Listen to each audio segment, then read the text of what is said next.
So the last case is an Ironman pacing strategy optimization.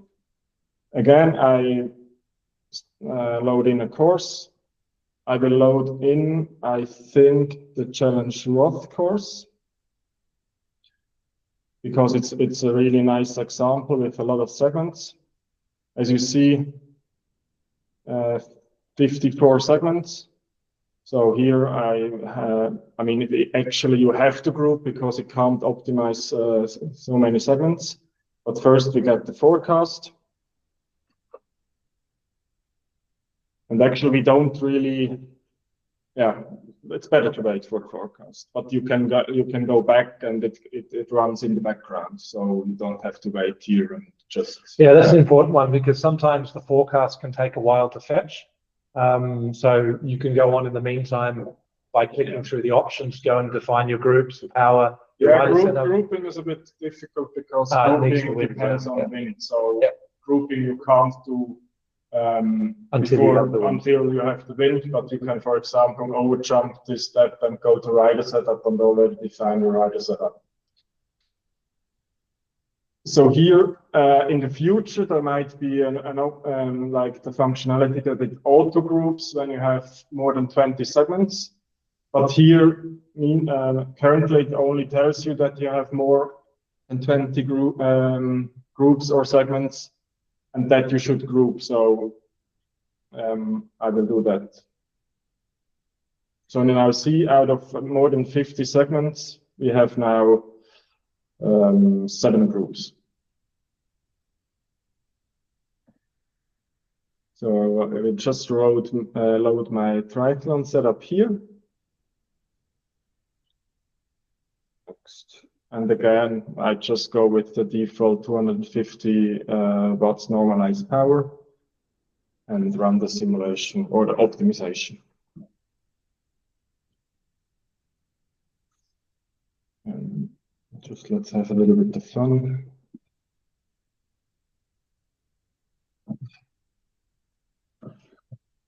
Actually don't know what it will answer. Not much, there's no result yet. Yeah, probably.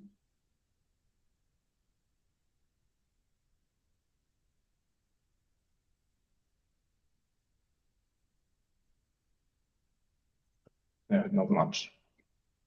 Because it doesn't have a result yet. It doesn't have the results yet.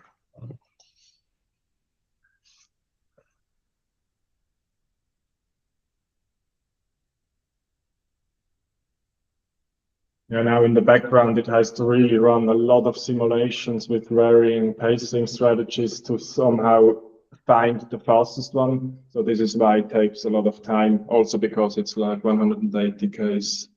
Yeah.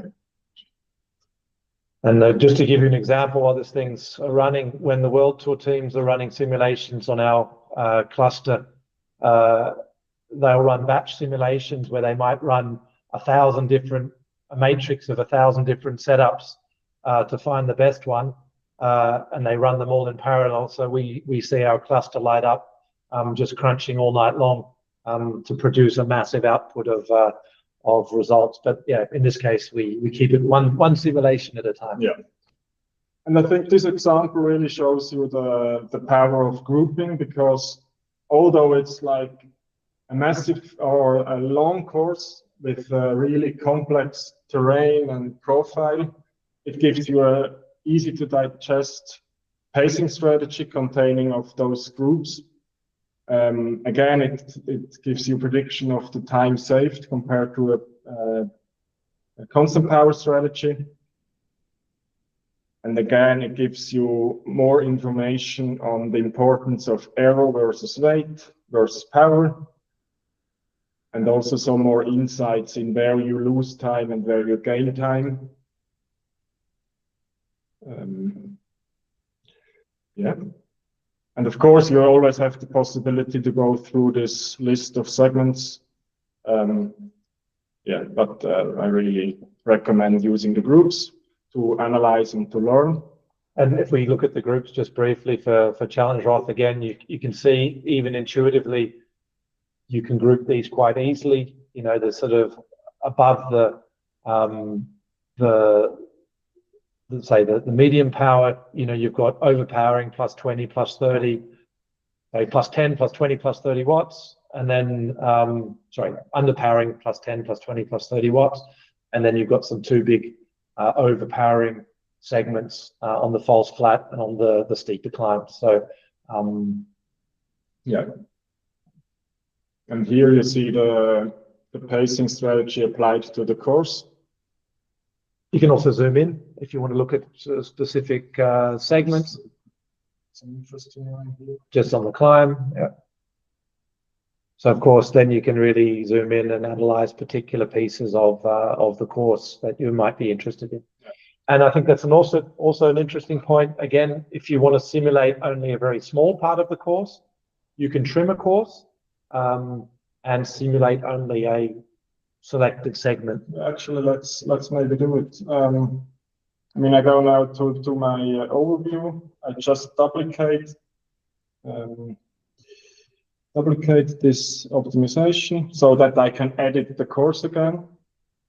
Because once you have a result for an optimization, you can't edit the course. So we have to duplicate it. You go here, you say, okay, actually, doesn't really make sense to optimize the entire course because I think it's also two loops, right? It's two loops of the same thing. So let's see, where does it start again? Around 90 kilometers. Here. So let's say we only optimize like one loop. Can be the first one or the second one, doesn't really matter. Yeah, and then you can do the same thing. Or you could even say, let's go and only optimize for this one climb. Where is it actually? This climb here, and then until here. And then you can just optimize the pacing strategy for this segment, for those segments. So yeah, a lot of flexibility in the tool. Yeah. Good. Good. So I think that's they're the demo cases.